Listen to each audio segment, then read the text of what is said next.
बिस्मिल्लाहिर्रहमानिर्रहीम। आप देख रहे हैं मुबश्शिर लुकमान चैनल। मेरा नाम मुबश्शिर लुकमान है। ईरान का एक नया खौफनाक प्लान है।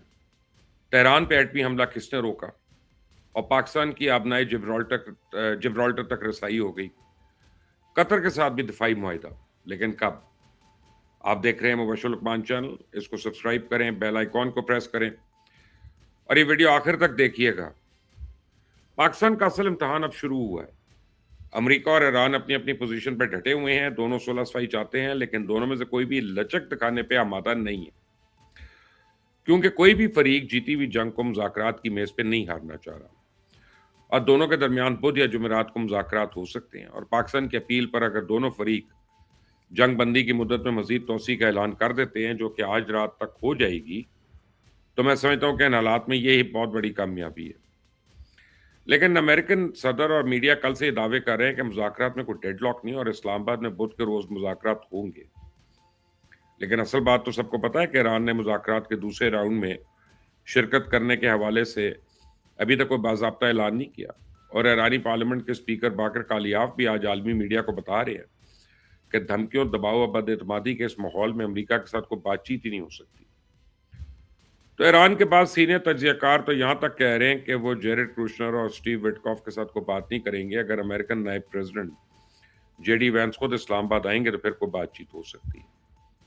लेकिन मैं आपको बताऊं कि तेहरान में इस वक्त अंदरूनी कशमकश अपने अरूज पे है।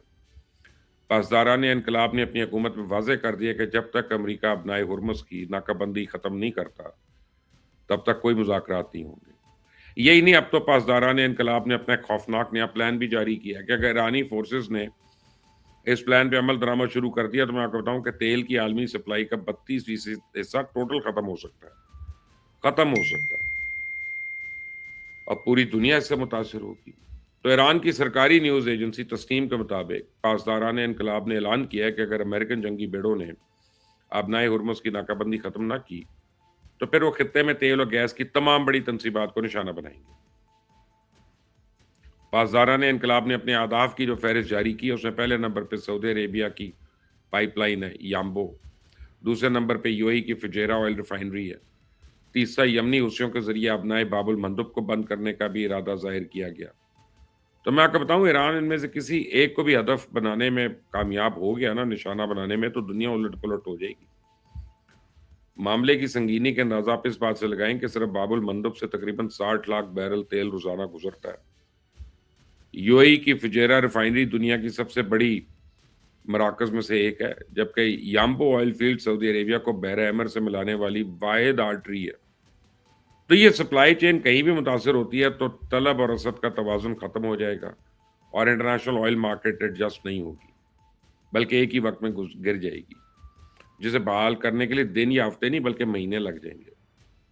तो ऑयल इंडस्ट्री के माहिरीन इसलिए दुनिया को एक नए बहरान से खबरदार कर रहे हैं। वो इस बात पे मुत्तफिक है कि आबनाई हुर्मुज़ अगर आज खुल जाए और जंग बंदी के माहदे पर दस्तखत हो जाए, तब भी कोई फ़र्क पड़ने वाला नहीं, क्योंकि जो नुकसान होना था वो तो हो चुका है। आने वाले दिनों में तेल की कीमत काबू से पार होने वाली है और ये सिलसिला कहाँ जाके रुकेगा, इसके बारे में इस वक्त तो कोई पेशन गोई नहीं कर सकता। तो ईरान की हुकूमत और पासदारान इनकलाब दोनों इस बात पर मुत्तफिक हैं कि अगर ईरानी बंदरगाहों का घेराव जब जारी रहता है, तो फिर खलीज की किसी बंदरगाह से कोई टैंकर बाहर नहीं जाएगा। यही वो खौफ है जो ट्रंप इंतजामिया को बार बार दबाव कबूल करने पे मजबूर कर रहा है। और इस्लामाबाद के नूर खान एयर बेस पे जो अमेरिकन तैयारे उतर रहे हैं, वो असल में इंटरनेशनल मार्केट को एक पैगाम दे रही है कि बहरान वक्ती है, बातचीत जारी है, किसी भी वक्त कोई मुआहिदा सामने आ सकता है। तो अब सवाल यह है कि इस बहरान को टालने का तरीका क्या है, और मैं समझता हूँ पहली चीज बदएतमादी है, जिसे एड्रेस करने की जरूरत है। आप ट्रंप एडमिनिस्ट्रेशन और ईरानी की आदत दोनों के बयान देखें, दोनों एक दूसरे पे एतबार नहीं कर रहे। हर फरीक को शुबा है कि दूसरा उसे ट्रैप करके मार रहा है। इसका फौरी हल तो यह है कि पहले मरहले में दोनों फरीकैन मुस्तकिल जंगबंदी का ऐलान करके आबनाए हुर्मुज़ को खोलें, ताकि तेल की तरसील फौरी बहाल हो और आलमी मंडियों में कीमतें मुस्तहकम रहें। इसके बाद दोनों फरीकैन एक फ्रेमवर्क तैयार करें और इस फ्रेमवर्क के तहत मरहलावार बातचीत शुरू करें। फिर मैं आपको गारंटी देता हूँ कि दोनों फरीकैन बदएतमादी ख़त्म करके मुज़ाकरात की मेज़ से बैठें तो किसी मुआहदे पे पहुंच जाएंगे, वरना तरक्की का सफर रुक जाएगा, दुनिया भर में पहिया जाम होगा। اندھیرا ہوگا ہر طرف اور اندھیرے میں سب کا نقصان ہوگا, سب ہاریں گے. جیت صرف نیتن یاہو جیسے سازشی کمینے کی ہوگی. اور اگر کسی کو میری بات کا یقین نہیں تو CIA کے سابق تجزیہ کار لیری جانسن کے سنسنی خیز انکشافات سن لے. وہ دعویٰ کر رہا ہے کہ ہفتے کے روز صدر ٹرمپ ایران پر ایٹمی حملہ کرنا چاہتے تھے, لیکن جنرل ڈین کین نے انہیں روک دیا. سنیں ذرا. And apparently, well, one report coming out of that meeting at the White House is that Trump wanted to use the nuclear codes, and General Dan Kane stood up and said no. تو جنگ کے اس ماحول میں خوشخبری یہ ہے کہ پاکستان نے موراکو کے ساتھ دفاعی تعاون اور ہتھیاروں کی مشترکہ پیداوار کا معاہدہ کیا.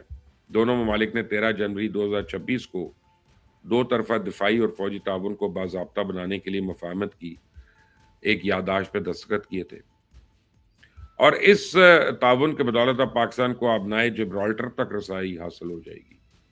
میں نے پہلے بھی ایک ویلاگ میں دنیا کے چند اہم انتہائی آبی گزرگاہوں کے بارے میں بتایا تھا نا. اس میں آبنائے ہرمز ہے, باب المندب ہے, سویز ہے. لیکن ان تینوں کا بڑا چوک پوائنٹ بنانا جو ہے نا وہ آبنائے جبرالٹر کا کام ہے, جو آپ کو یورپ اور بحر اوقیانوس تک رسائی دیتا ہے. تو پاک بحریہ کے دستے بہت جلد اس اہم تجارتی گزرگاہ میں بھی دکھائی دیں گے. تیسری بڑی خوشخبری ہے کہ صومالیہ کے ساتھ $900 ملین کی ڈیفنس ڈیل حتمی مراحل پہ داخل ہو چکی ہے اور کسی بھی وقت کوئی خوشخبری آ سکتی ہے. میں آپ کو بتاؤں اگلی ڈیل قطر کے ساتھ ہوگی. اس حوالے سے بہت سا کام ہو چکا ہے. سعودی عربیہ کے ساتھ بھی بات چیت ایڈوانس لیول پہ. اگر یہ ڈیل بھی ہو گئی تو آنے والے دنوں میں پاکستان اس خطے کی سب سے بڑی فوجی قوت بن کر ابھرے گا. ورلڈ بینک نے تو ابھی سے اس حقیقت کو تسلیم کر لیا ہے اور پاکستان کو جنوبی ایشیا کی بجائے مڈل ایسٹ اور افریقی ممالک کے زون میں شامل کر لیا ہے. آپ دیکھ رہے ہیں مبشر لقمان چینل. اس کو سبسکرائب کریں, بیل آئیکن کو پریس کریں. Next time. اللہ حافظ.